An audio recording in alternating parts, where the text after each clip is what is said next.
इस कॉन्सेप्ट से जो है ना सर, 2-3 को तो ऑब्जेक्टिव क्वेश्चन पूछा ही जाता है, ठीक है।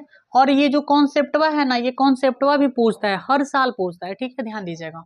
पहला कॉन्सेप्ट ये है कि अगर आपके पास में कोई डिफरेंशियल इक्वेशन होगा, ठीक है, अब यहाँ पे डिफरेंशियल इक्वेशन अगर उससे dy अपॉन में dx प्लस में py बराबर q के फॉर्मेट में रहता है, तो इसका जो समाकलन गुणांक होता है यानी इंटीग्रल फैक्टर जो होता है e के पावर इंटीग्रल p dx होता है। मतलब ये ऑब्जेक्टिव में ये भी पूछता है कॉन्सेप्ट।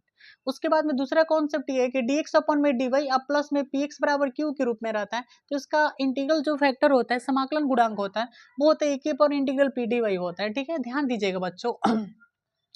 मतलब यहाँ पे देखने वाली बात यहाँ पे आपको करनी क्या है, देखना ये है कि डिफरेंशियल इक्वेशन इस फॉर्मेट में सेट है कि नहीं। देखो कैसे सेट होना चाहिए, यहाँ पे y है तो यहाँ पे भी y होनी चाहिए, यहाँ पे x है तो यहाँ पे भी क्या होनी चाहिए, x होना चाहिए, ठीक है।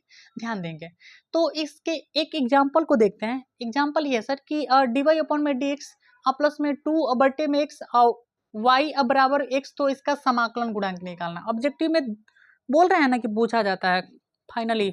अब यहाँ पे dy अपॉन में dx है प्लस में 2 बटे में x y बराबर में x है, ठीक है। अब यहाँ पे आप देख रहे हो कि ये dy अपॉन में dx है प्लस में py बराबर q के फॉर्मेट में सेट है कि नहीं है ना भाई। अब यहाँ पे ये y है, इसका मतलब ये पूरा टोटल किसका काम कर रहा है, p का। और एक बात समझिएगा, समाकलन गुणांक निकालना है तो उसमें आपको p की ही हो सकता है, ठीक है, ध्यान दीजिएगा। तो यहाँ पे एक मिनट सुनिएगा, इसका समाकलन गुणांक जो होगा सर, समाकलन गुणांक, इसका जो समाकलन गुणांक मतलब इसको IF बोलते हैं, ठीक है। इंटीग्रल फैक्टर जो होता है e के पावर इंटीग्रल p dx होता है, ओके भाई। तो e के पावर इंटीग्रल p dx, तो p का काम यहाँ पे क्या कर रहा है, 2 बटा में x यहाँ पे dx, ओके।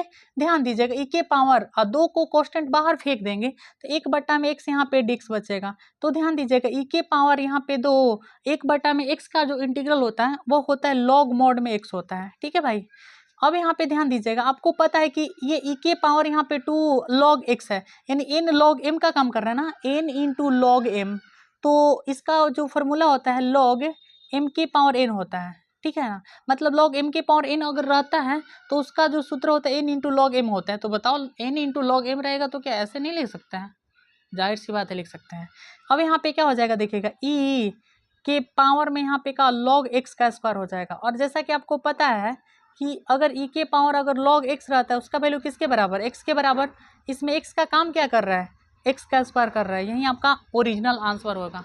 बात समझ गया ना, मस्त लगा सर, बहुत आसान कॉन्सेप्ट है ये। आपको इसी तरह से हम अच्छा कॉन्सेप्ट बताते हैं।